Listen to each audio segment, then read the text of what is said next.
100 గ్రాముల కీరా దోసకాయ తీసుకుంటే 96% నీరే ఉంటుందండి.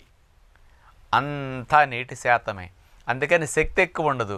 100 గ్రాముల కీరా దోసలో శక్తి 13 క్యాలరీల శక్తి.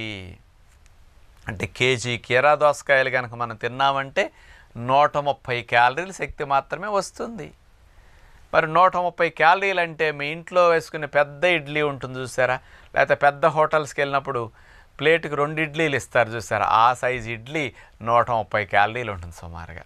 అంటే ఒక ఇడ్లీ ఒక తక్కిళ్ళలో వేసేస్తే ఒక పక్కని ఇంకో పక్కన కేజీ కీరా దోసకాయలు ఇస్తే సమానం అన్నమాట. ఒక వడ తీసుకుంటే 130 క్యాలరీలు ఉంటుంది. ఒక వడ ఈజ్ఈక్వల్ కేజీ కీరా దోసకాయలు. ఎంత తేడానో చూడండి. అంత తక్కువ క్యాలరీలు. కడుపు నిండుతుంది, క్యాలరీస్ రావు. అందుకని బరువు తగ్గాల్సిన వారికి, కొవ్వు కరగాల్సిన వారికి కీరా దోసకాయ మంచిదని అందరు చెప్పేది కరెక్టే.